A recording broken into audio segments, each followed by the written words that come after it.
অসমত বিজেপি নেতাৰ প্ৰেমত উৰ্ফি জাবেদ।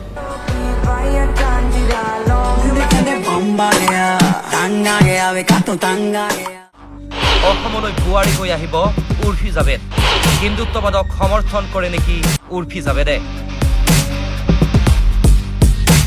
উত্তৰ প্ৰদেশৰ বিজেপি নেতৃত্বৰ আশীষ পাইছে উৰ্ফিয়ে।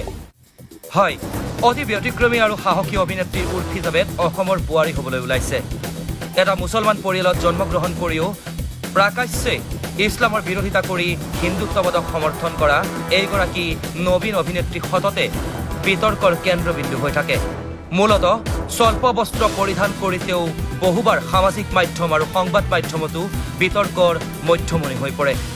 বহু ইছলামিক মৌলবাদী সংগঠনে তেওঁক হত্যাৰ ভাবুকি দিয়াৰো বাতৰি ওলাইছে। কিন্তু শেহতীয়াকৈ অসমৰ এগৰাকী যুৱ ব্যৱসায়ী তথা বিজেপি নেতাৰে প্ৰেমৰ সম্পৰ্ক থকা বুলি প্ৰকাশিত বাতৰিয়ে উত্তৰ প্ৰদেশ আৰু অসমৰ গেৰুৱা বাহিনীত তীব্ৰ চাঞ্চল্যৰ সৃষ্টি কৰিছে। উল্লেখ্য যে মেৰী দুৰ্গা নামৰ এখন দূৰদৰ্শনৰ ধাৰাবাহিকত অভিনয় কৰাৰ সময়ত সহ অভিনেতা পাৰস কালৱান্তৰ লগত প্ৰেমৰ সম্পৰ্ক গঢ়ি উঠে। পাৰস কালৱান্তৰ পিতৃ উত্তৰ প্ৰদেশৰ গেৰুৱা বাহিনীত এক প্ৰভাৱশালী নেতা। অৱশ্যে পাৰস কালৱান্তৰ সৈতে উৰ্ফিৰ প্ৰেমৰ সম্পৰ্ক বেছিদিন টিকি নাথাকিল। যোগী আদিত্যনাথৰ মন্ত্ৰীসভাৰ দুগৰাকী প্ৰভাৱশালী মন্ত্ৰীৰ সৈতেও উৰ্ফি জাবেদৰ আছিল সুসম্পৰ্ক।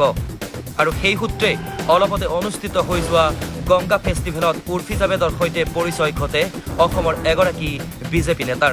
আৰু তাৰ পিছতে আৰম্ভ হয় পাৰিবাৰিক সম্পৰ্ক। কিন্তু হিন্দুত্ববাদী নেতাৰ সৈতে উৰ্ফি জাবেদৰ দুৰ্বলতাৰ কাৰণ কি?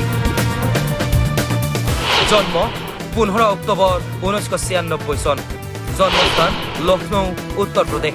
পিতৃ ইফৰু জাবেদ, মাতৃ জাকিয়া চুলতানা। স্কুলীয়া শিক্ষা মন্তেশ্বৰী হাইস্কুল, লক্ষ্ণৌ।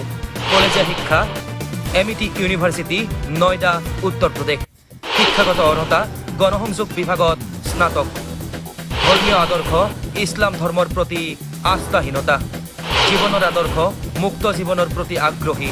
ৰাজনৈতিক আদৰ্শ হিন্দুত্ববাদী ৰাজনীতিলৈ সমৰ্থন। উৰ্ফি জাবেদৰ 26 বছৰীয়া পৰিক্ৰমাত হিন্দুত্ববাদী ৰাজনীতিৰ প্ৰভাৱ স্পষ্ট হৈ উঠিছে। অভিনেত্ৰীগৰাকীয়ে সংবাদ মাধ্যমৰ ওচৰত প্ৰকাশ কৰা অনুসৰি মুছলমান পৰিয়ালত জন্ম হৈছে যদিও ইছলাম ধৰ্মৰ প্ৰতি তেওঁৰ বিশ্বাস আৰু আস্থা মুঠেই নাই। অৱশ্যে তাৰো কাৰক নথকা নহয়। পিতৃ ইফৰু জাবেদৰ পাৰিবাৰিক আৰু ধৰ্মীয় অনুশাসন তথা দমনমূলক নীতিয়ে উৰ্ফিক ইছলাম বিৰোধী কৰি তোলে। আৰু সেইবাবে তেওঁ পিতৃৰ বিৰুদ্ধে মুকলিকৈ ক্ষোভ প্ৰকাশ কৰিছে। সম্পৰ্কত এগৰাকী অভিনেত্ৰী দেশৰ বিখ্যাত চলচ্চিত্ৰকাৰ জাভেদ আখতাৰৰ নাতি। কিন্তু তৎসত্বেও উৰ্ফিয়ে জাভেদ আখতাৰৰ পৰিয়ালৰ পৰিচয় নিদি নিজস্ব উদ্যোগত প্ৰতিষ্ঠা লাভ কৰিবলৈ সংগ্ৰাম আৰম্ভ কৰে। আৰু সেই সময়তে বিজেপিৰ দুগৰাকী প্ৰভাৱশালী কেন্দ্ৰীয় নেতাৰ অনুগ্ৰহ লাভ কৰে উৰ্ফি জাবেদে। পৰৱৰ্তী পৰ্যায়ত তেওঁ পিছলৈ আৰু উভতি চাবলগীয়া হোৱা নাই। অৱশ্যে শৈশৱৰ নিৰ্যাতন আৰু দমনমূলক নীতিৰ প্ৰতিবাদ কৰিবলৈ হয়তো তেওঁ বিতৰ্কৰ পোছাক পৰিধান কৰি ক্ষোভ প্ৰকাশ কৰিবলৈ লৈছে। একাংশ সমালোচকে উৰ্ফিৰ এনে কাৰ্যক বিকৃত যৌনতা বুলিও অভিহিত কৰিছে। কিন্তু তাৰ বিপৰীতে ব্যক্তিগত জীৱনৰ উৰ্ফি জাবেদ উদাৰপন্থী যদিও তেওঁ কেতিয়াও বিকৃত মানসিকতাক প্ৰশ্ৰয় দিয়া নাই। এই ক্ষেত্ৰত বহু কেইগৰাকী বিজেপি আৰু RSSৰ নেতাৰ প্ৰভাৱ থকা বুলিও জানিব পৰা গৈছে।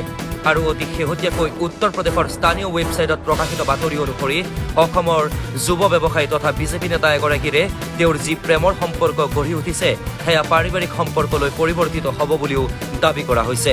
অৱশ্যে একে সময়তে উৰ্ফি জাবেদৰ ভগ্নীয়ে ছ'চিয়েল মিডিয়াত প্ৰকাশ কৰা এক মন্তব্যও বহু কথাৰ ইংগিত দিছে।